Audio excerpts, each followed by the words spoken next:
podcast listeners. This is the Ed Franklin No Limits podcast. I am your host, Ed Franklin, and I appreciate you listening today. Got a lot to cover, and I keep telling you that I'm going to be doing podcasts more often, and I haven't this year. In fact, I don't even think I did 5 podcasts this year, which is, to me, it's embarrassing. If you're going to build a brand, that is exactly not the way to do it. So hopefully in this new year, I'll be able to get on track and start doing more podcasts about different topics. I'll have different guests and we'll get this thing rolling again. I started this committed, years ago to this, and it has been quite a year. So it is New Year's Eve, about 9:40, 2024. I'm glad to see this year go. It has not been a great year. I have a note that I took some notes yesterday that I wanted to talk about today, and one of them is a new year or a year in review. And um, I get to be honest with you, there's nothing I can change about this year. It's been an entire shit show, so there's really no reason to talk about it. Did I learn some things? I did. I learned a lot of things about myself. I learned a lot of things about people.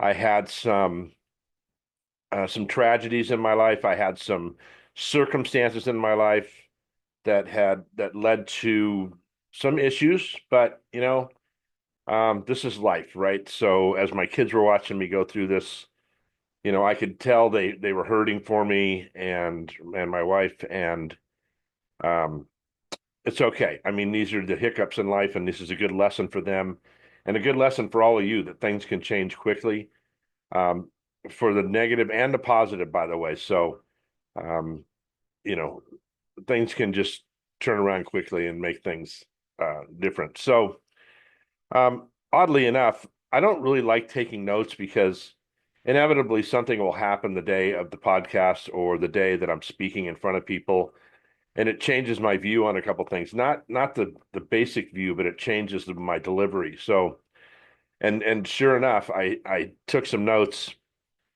And this morning I go online and a good friend of mine, Steve Haru, that um, is a public speaker, does a lot of speaking. I mean, he speaks all over the US. He posted something about New Year's resolutions, and fourth thing on my list was New Year's resolutions. And he's of the opinion, and I am 100% in agreement with him, that they're ridiculous. They're statistically, they don't last. I think he said that 80% of people that make New Year's resolutions by the second week of February, they're not even engaged anymore. And we're going to talk about, um, kind of goals and New Year's, whatever you want to call them. You can call them a New Year's resolution, whatever you want. But I know that every one of you out there there's something in your life you want to change, and I am completely on board with that. But I'll tell you a funny thing. In Facebook, if you're on Facebook a lot, which I am because I use it for promoting business, I use it for different things. I generally post something positive online every morning, which are just these, I find these memes and I think that they're meaningful, so I post them. But in reality, they're just kind of bullshit, right? I mean, they're just memes that somebody made up, some clever person. And it's nice to read them for a second, but 99% of the time, as soon as we read it, we go on to the next post and we're watching, like a guy dancing on with a bear or something. I don't know, whatever. And social media, we forget this stuff quick. But there is a function in there on Facebook where you can go on and look at your memories. And I would go on and I don't know if I do this daily, but I do it pretty often. I'll go on and see where we were at last year, 2 years ago, 3 years ago, but yada yada. And a lot of times it's stuff that I promised myself I was going to do, or goals that I set, or New Year's resolutions I made, and I never followed through with them. So I'm not pointing the finger at you for not following through with things. I'm just an example of what happens when you don't stay focused on certain things. So there's still things in my life that I wanted to change that I haven't changed. Are they going to change this year? I'm taking a little bit different approach to the way I'm doing things, and it's not something I'm going to even discuss right now. But I can tell you that when I do have the opportunity to hit those goals, and I'm going to talk about some stuff the way I'm thinking a little bit different now.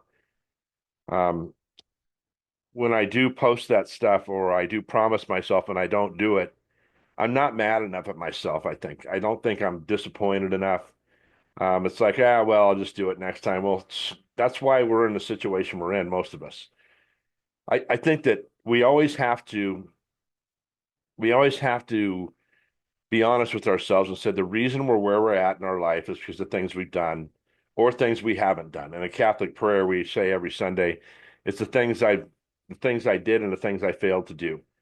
And that is a small way to define when we're not hitting those goals or doing whatever. Do I think it's goals are important? Sure. I think that little miniature goals are the most important, however.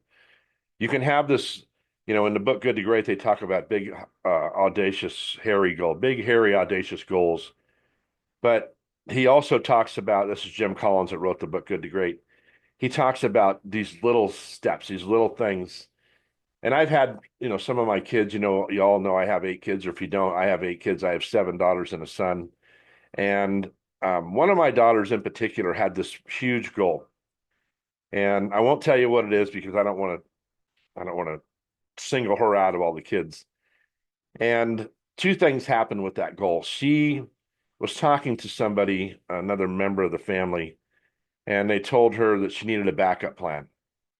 And I said, but the problem with that backup plan is that's where you're going to end up. And I think you should just need to put all your gold in one basket and just go for it. She was at an age where she didn't, if she failed or didn't get where she wanted to be, it wasn't going to, make that big a difference. But I said, I think the most important thing is to set a goal for like today's Tuesday. I think you should set a goal for Friday or set a goal for tomorrow or, maybe next week and then write those things down and look at them as often as you can. Look, there's all kinds of geniuses out there that'll tell you how to do this and that they're experts and that they know. I've had enough of fucking experts, to be honest with you. Everybody's an expert. I see, and no offense to younger people, I see kids telling me that they're experts in sales and experts in this and experts in that.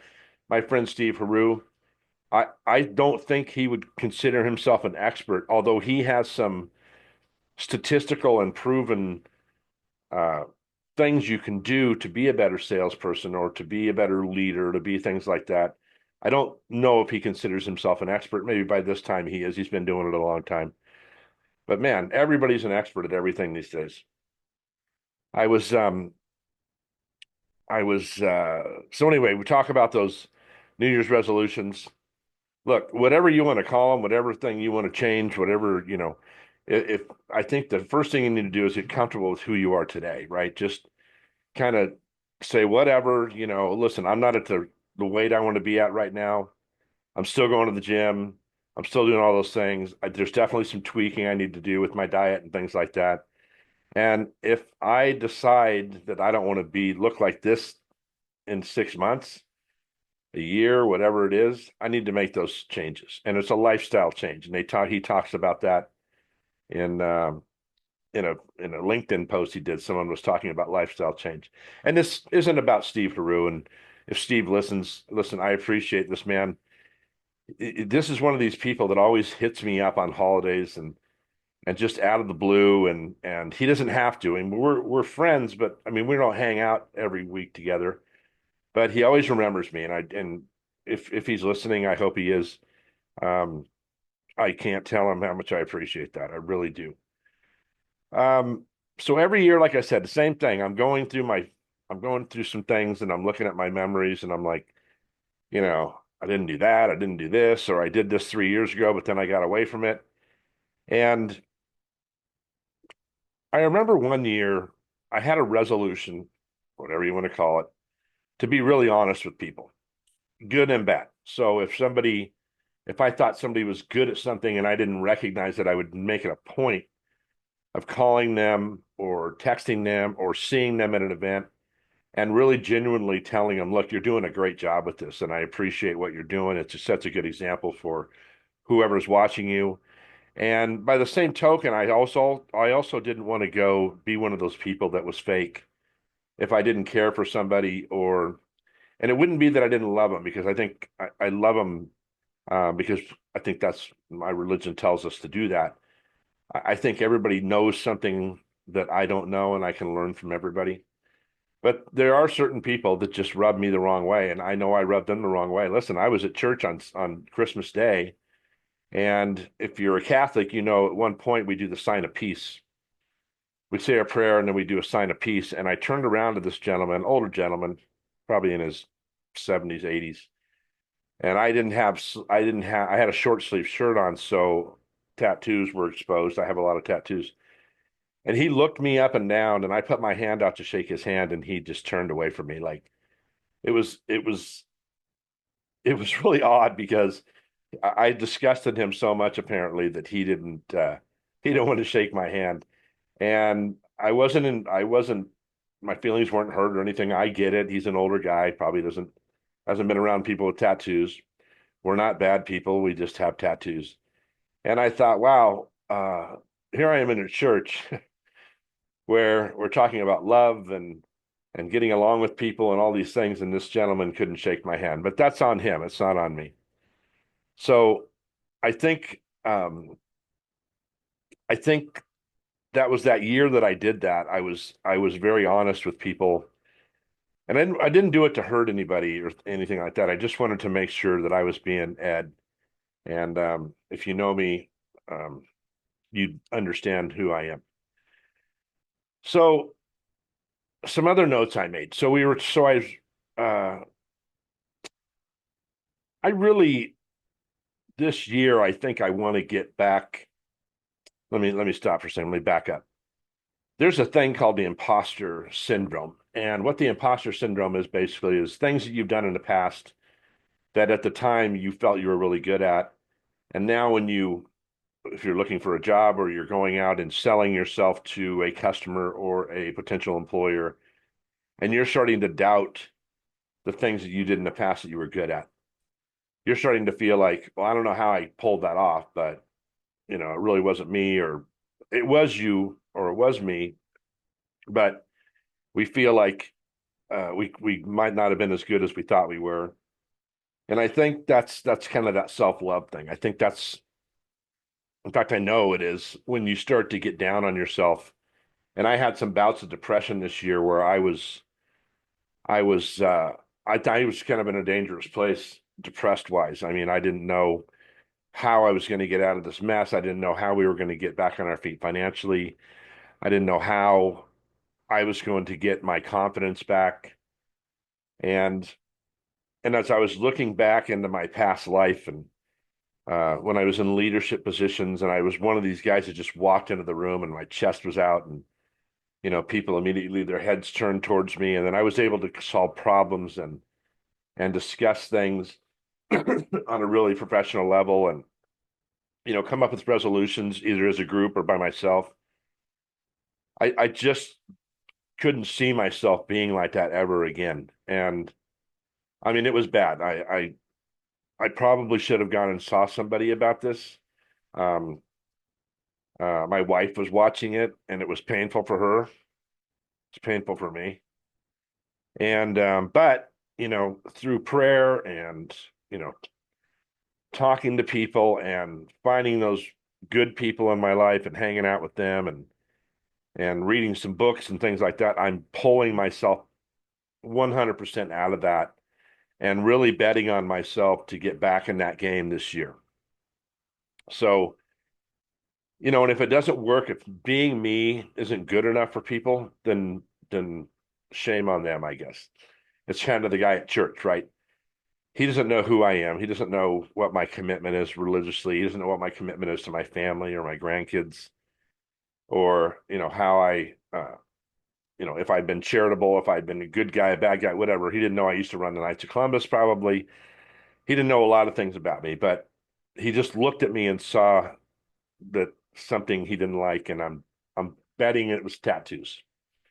Now, I'm not going to go over my tattoos, but I don't have anything on my body that is, sadistic or devil worshiping or anything like that. There's a story to every tattoo, which doesn't mean anything to anybody else except me. And they're all good-natured uh, symbols, I guess you want to say.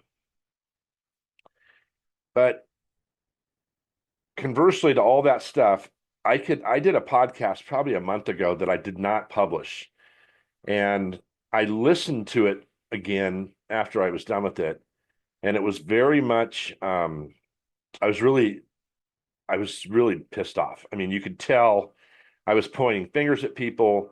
I was saying, well, I'm in this situation because of this person or that person, or, and this happened. And even though I didn't have control of it, it happened around me and it was affecting me. And I told you in the past, if you've listened to my podcast, that I'm really interested in doing more public speaking. And I think that I can, at my age and with my experience, I can talk just about anything, because I've had so much experience. I know a lot of people, which made me um, learn a lot of things from other people. But really, my focus is how to process trauma. And we had some trauma in our life this year. And over the last 5 years, really, we've had separate incidents that, like I said, weren't my fault. But I've had to manage those traumas and manage kids that had to deal with those traumas too. And it's something I think that everybody has to deal with. I think, I know everybody has to deal with this. And how we process trauma is really tells a lot about how we're going to, be the best version of ourselves. If we're stuck in this hole and we're stuck in this depression and things like that, it affects how you act. It affects how you treat people. It affects a lot of things, and it's something that you might need to talk to somebody about. I have my own way of dealing with it, and the problem with talking to somebody about it is if they've read this book, if a clinical psychologist, for instance, has read a book and it says this is how you deal with it. Well, everybody's different. Everybody's trauma is different. Everybody's level of hurt is different depending on especially if you've lost somebody. So when I was a kid, I lost my grandparents, and we weren't that close to my grandparents. Not that it wasn't a devastating event, but I didn't have much um, I didn't have much, I don't know how to say it. I didn't have a relationship with them that it hurt me that they weren't going to be in my life because they weren't really in my life already. That sounds super cold, but there's other people that I've lost this year and in previous years that I was very close to, that I was speaking to on a regular basis, that impacted me a great deal. I'll tell you a funny one, not funny, haha, but funny, peculiar, is when Robin Williams died, the comedian. That impacted me a lot. I think that this is a man that had a huge heart. I was a big fan of his. I thought he was funny. I thought dramatically he was a great actor and all these things. And of course, I didn't know him. But when you look back and you listen to people talk about him, he's somebody that I would have wanted to know. Somebody I would have loved to have been able to sit down with and talk to for an hour about stuff. And that was really impactful to me. We've lost grandchildren that very impactful to me, right? I had a friend of mine, and I will not mention his name. I tell you, over the last probably 6 weeks, I've lost like 5 or 6 people that I know from the past that I was kind of close to, or somebody that I was close to lost somebody that they were close to. So a friend of mine posts on Facebook that he lost his best friend. This is like a month ago. I didn't need closer than that. I can't even remember. And I knew this person that had passed away. When we were kids working in the grocery business, I worked for his dad. And the person that posted the Facebook post, we were good friends. So I knew this gentleman that passed away, although we weren't really close. Really nice guy, though. I remember all good things about him. And so I messenger my friend and say, look, dude, we have got to get together. We have got to stay more in touch because you never know what's going to happen. We don't know when someone's going to leave here, and we're going to regret, either not having that relationship with them or not touching base or something.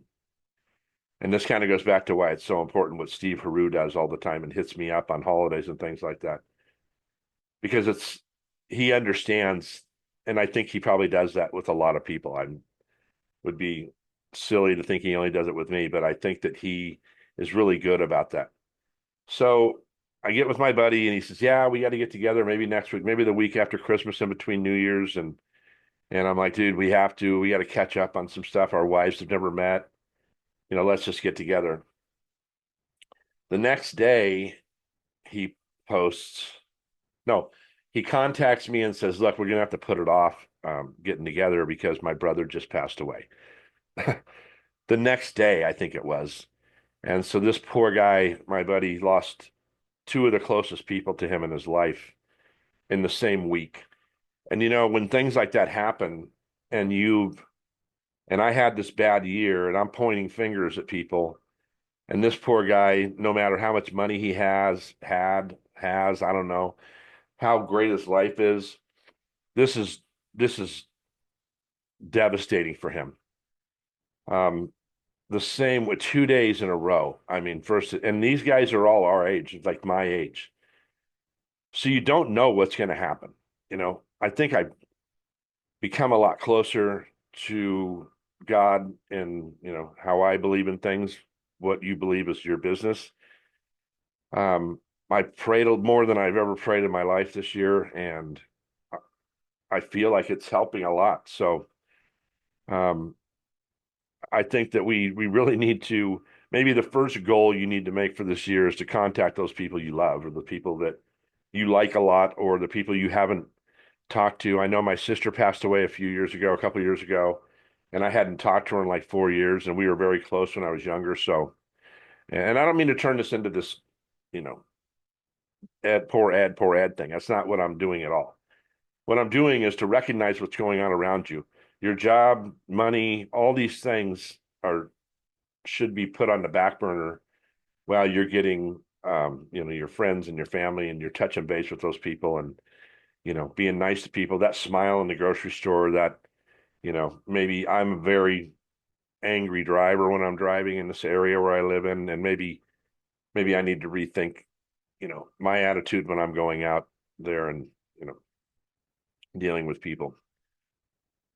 So I was really, this really upset me when this friend of mine, and I still haven't seen him because he's still processing this trauma.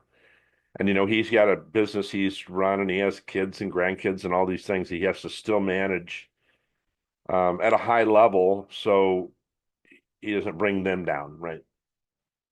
Um, this uh, there's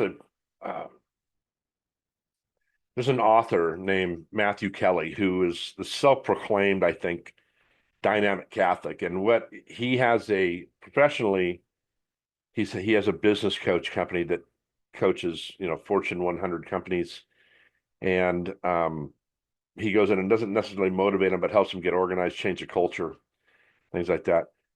Religiously, he writes books, and he's not this Brim and Firestone kind of like a preacher. He kind of gets the Catholic religion down to its basics and he talks to a lot of kids and things like that. And he has this saying, I guess it is, and he says the worst part. There's two problems with the Catholic Church. There's 100 problems with the Catholic Church, but let's just down to these two. The first problem is 70% of Catholics are sitting in a Protestant church across the street from the Catholic Church because somewhere something happened that led them away from the Catholic Church. That's all I'll say about that. The second thing he says is the other thing is that we let the media and other religions tell us who we are as Catholics. The reason I bring that up is I think this is our problem as a nation, right? Thumbing through Facebook last night or TikTok or something, and Grant Cardone comes on. Not one of my favorite people. Sure, he's a nice guy. He's very successful. I don't know much anymore about him. But he's always talking about money and how he makes money and how you shouldn't do this and how you shouldn't do that. And, he can go out and make, $1 million in 3 months or 30 days, whatever his thing is. But he was talking about children and how to raise children and how he he rears his kids and how if they want allowance, they have to work for the company, and he gives them tasks to do. And he had a tax angle that if you put your kids on your payroll and you don't pay, And it's all this bullshit. This is one of these guys that's an expert, right? He's an expert in everything. He's an expert, and now he's in the HVAC business, and then he's in this service business, and then he's in the speaking business, and he's in this business. And look, he probably makes a ton of money because he's convinced you and a lot of other people that if you don't do what he's doing, you'll never be successful. And we got to stop letting society, rich people, poor people, politicians, preachers, whoever, tell us who we are and become the best version of ourselves using the skills that we have, right? Every one of you listening to this podcast has a great skill. That could be talking in public. That could be, you could be good at math. You could be a good artist. You could be, there's a million things you could do. This is why I love talking to people so much because I always learn something that they do or know that I have no clue about. We do this in the sports world. We have all these guys in the sports world come on and tell us who, this expert, this, who's going to win the Super Bowl, who's going to do this and that. And too many times, these are people that not even athletes. So now we're really listening to people that are just, I don't know if they read a book or they've just, watch things and they're going to tell us they're an expert and they want us to follow them and they want us to give them money. That's the funny thing about this sales and the speaking and all this. All these companies that want to show you how to be a speaker and all this, they want to charge you for it. So they're making more money off of charging you to tell you how to speak than going out and speak because I don't think they're good at it themselves. We have to stop letting other people tell us who we are. That's my point. That's why I'm saying you got to bet on yourself, right? You have the skills to do anything you want in life. You need the desire and you need to work hard and you need discipline. I always tell people when I go to work for a company and I'm talking to salespeople, we have three things we need to address right out of the gates. The first one is expectations. We need to know what each of us expect from the other, right? If my expectations are not clear, or if there's something you don't want to live up to, then it's probably a good idea that we don't work together. And that's not a cut to you. That's just as we expect this as a company. If you don't want to give this, then that's okay. They need to tell us what their expectations of us are. So I always say there's three things salespeople don't like. They don't like being micromanaged. They don't like paperwork and they don't like meetings. And as a salesperson, career salesperson, pretty much, I'm totally on board with all that. Meetings are generally a waste of time. Micromanaging a salesman is like telling, an artist how to paint. Salespeople are unique and they have different skills that they're really good. Some salespeople are terrible. I mean, that's just the odds, right? But most salespeople just need to be left alone and have focus on what they're doing, know who they're going to call on, know what to do. There's always some tips that you can give somebody, right? You can always give somebody and meetings, like I said, are a waste of time. Micromanaging, a waste of time, and paperwork just takes away from the time you're selling. I made a joke to somebody the other day that there's no salesman that works 40 hours a week doing sales. If they were doing sales 40 hours a week, they'd probably make a gazillion dollars. But they're bogged down with bullshit, right? They're bogged down with travel and meetings and all these other things. They don't like to use Zoom all the time, which is awesome because I'm using Zoom right now and I can talk to people all over the world and never, take my pajama bottoms off, right? I mean, I could. I don't do that. And yes, I'm wearing pants, but these are all those great things. And we got to stop letting people tell us who we are, right? We got to be who we are. God created us in his image, and we need to use the skills that he gave us to succeed in life. And that might not even be equal money. That just might be equaling happiness. Gary Vee talks about this a lot. If you're happy in what you're doing, you're only making $10 an hour. If you can eat and everything, go for it, man. I'm telling you, I've worked for a lot of companies. I've made a lot of money out there, and those places are gone now. Looking back, they've done me well. It was good to do that. I got a lot of experience and things like that, but all the money I've spent on different things, it's worthless now. So I'm looking at down. I want to get rid of stuff, right? I have so many things after having 8 kids. You have bikes and kayaks and all this stuff, and it's like I don't really use them. So your focus starts to change. So get back to being yourself. If you got to put a sign on your mirror in the morning that tells you you love yourself, then do that, because that's self-love is not selfish. It's what we're called to do, right? And we need to be, and I'm telling you, you getting to do something you want to do and you love doing it, it's not work anymore, right? You've heard that saying before. It's not work if you're loving what you're doing. When I was 10 years old, I went to the same elementary school from kindergarten to sixth grade in East San Diego. And there was a principal there named Mr. Koskinen. And this guy looked like a movie star. He was always dressed to the nines. Like he always had a dark suit or a gray suit on with a white shirt, and his tie was tied, and his hair was like, he looked like a movie star from the 50s.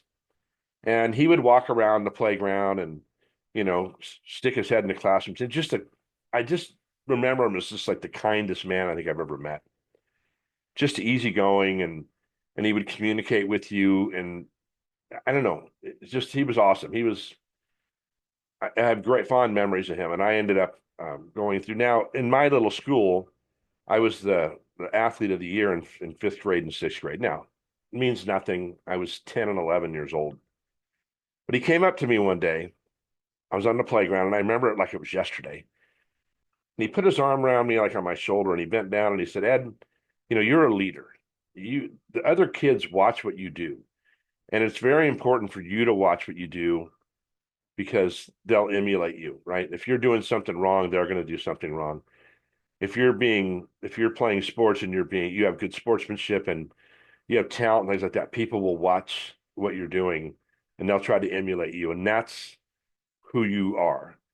Now, I'm not, I don't remember verbatim of what he said, but I remember he says, you're a leader and you'll always be a leader. And I was 10 years old. I've never forgotten that, him doing that. As my life progressed, ended up moving to Poway, playing sports, getting involved in different groups or whatever. Not a lot of stuff. But as I went to work when I was 16, I really wanted just to work. I didn't want to go to high school. So I graduated early from high school. And one of the first things I did at 19 years old, I got to be a key carrier. So what a key carrier did was open the door. We worked nights and the store closed at like 9 o'clock, and we'd come in at midnight. So I'd have to make sure I was in time, open the door, let the guys in. It was my job to organize everybody. So I was a manager. They just called it a key carrier. And, I did okay. I mean, I wasn't a perfect manager, probably never have been a perfect manager in my life or perfect leader, because nobody's perfect. I've done a better job in certain areas than I have in others. And I think I've learned a lot about leadership. I've read a lot about leadership.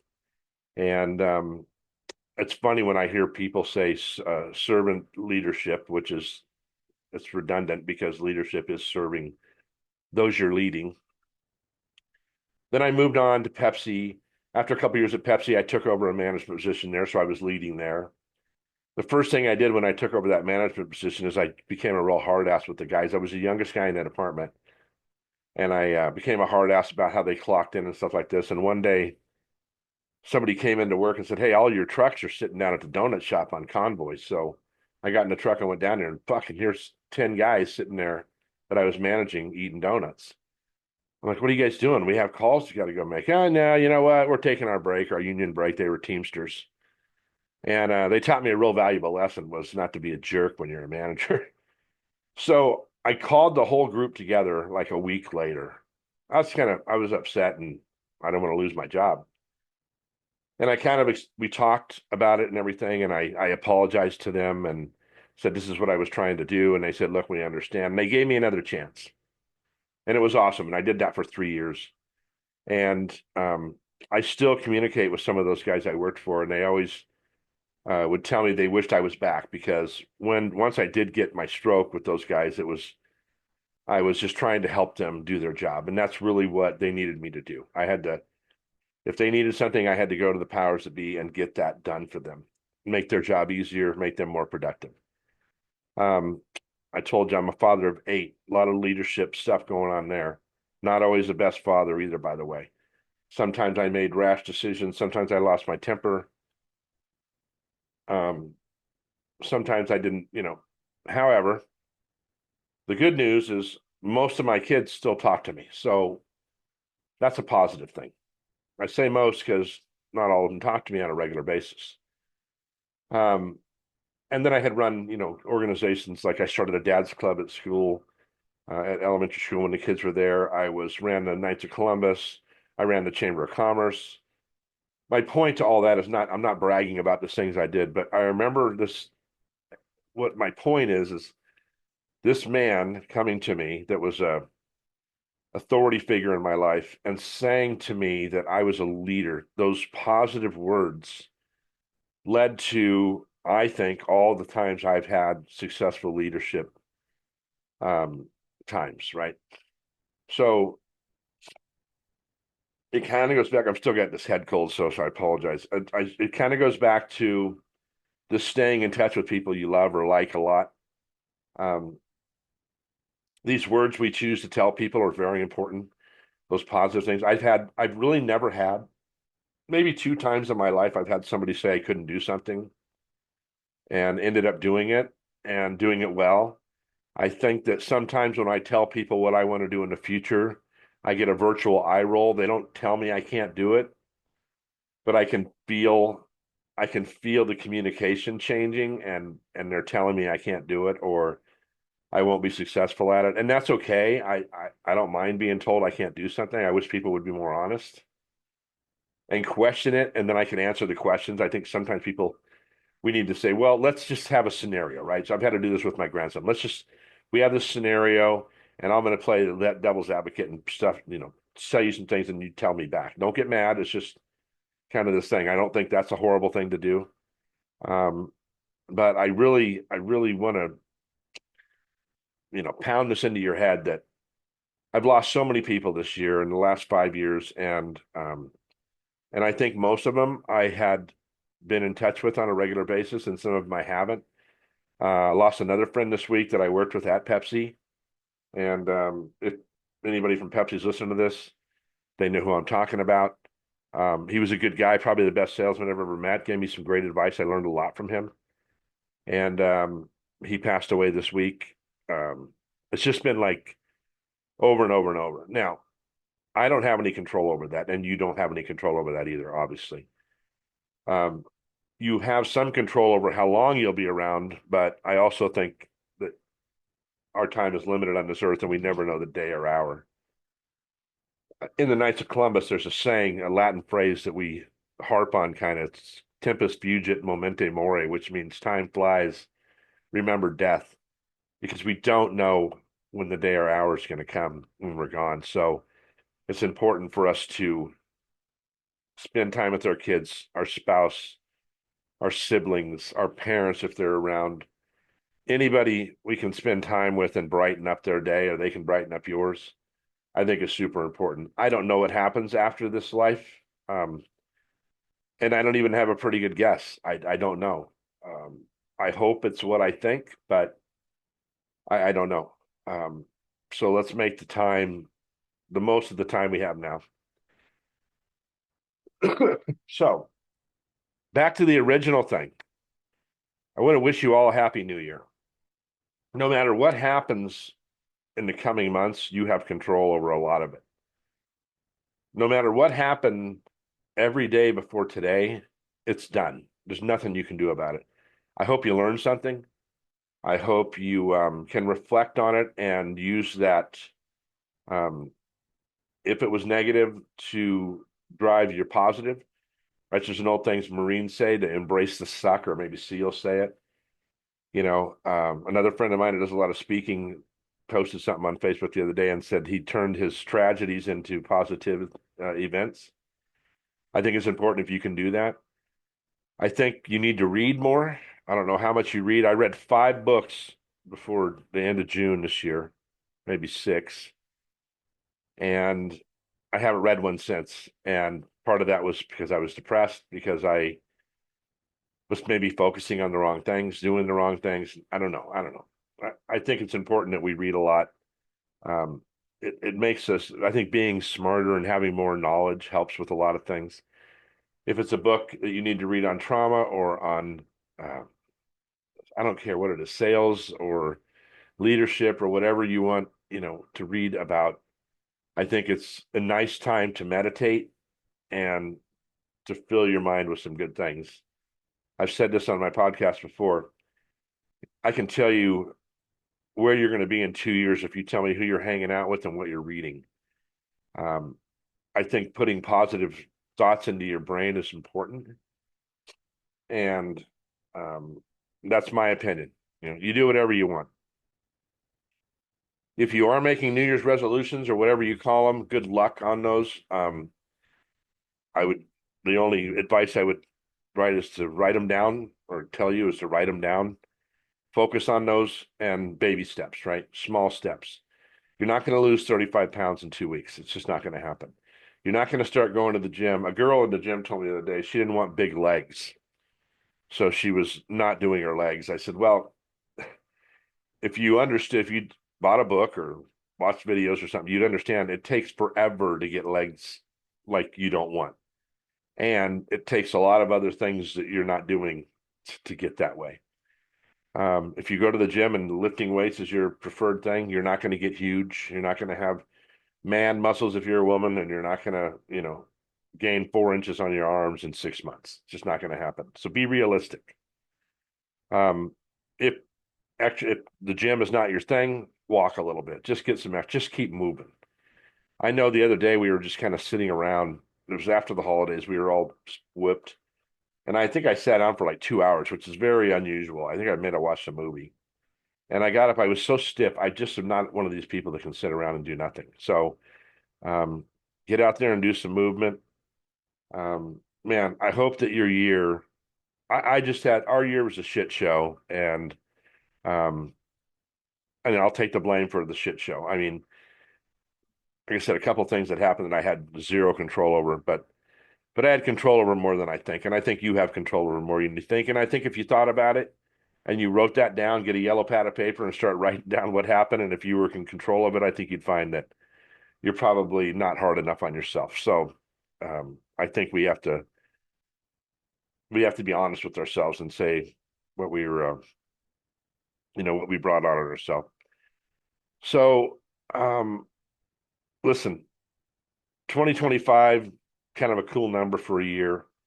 I think that let me rephrase that. There's no way I'm having another year like I did last year. I'll put the effort in, I'll put the discipline in, I'll do the things. I'm betting on myself. Like I said, I'm going to be the guy. The other day, I went to a mixer and I wore a. For you guys that don't know me, if you do know me, you know I wear a hat like this. So this is kind of what I look like all the time. Usually sunglasses, but I wear tennis shoes and slacks sometimes, or shorts most of the year.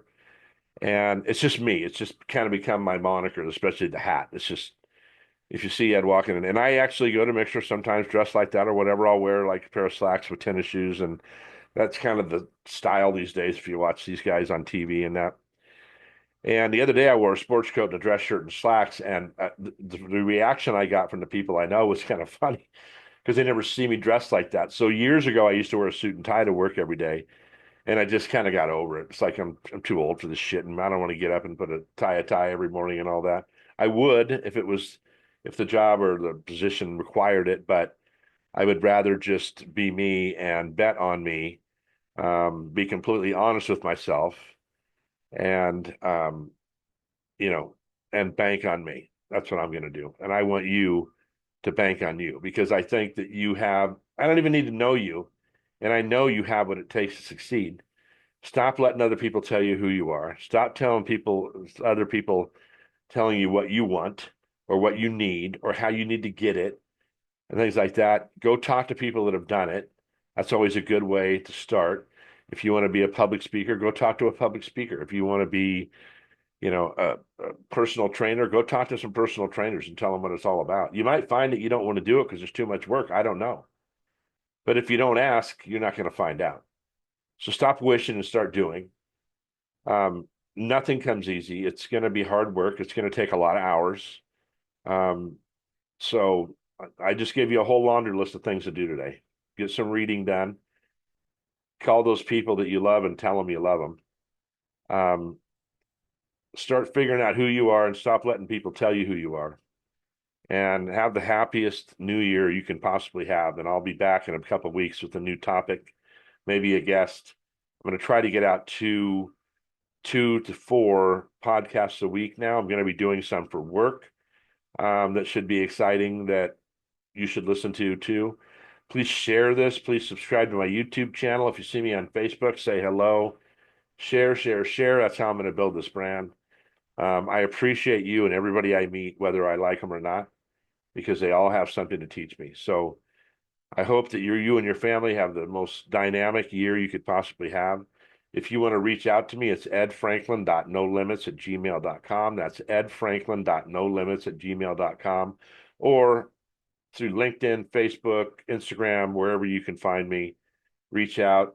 God bless you, and I love all of you, and I want you to succeed at a high level, and I want you to start taking care of yourself better, emotionally, physically, and all those things. It'll pay off. You'll appreciate it. And look, have a happy new year. Be safe tonight. Yeah, I know you guys are all smart people. You're not going to do anything stupid. And we'll talk soon.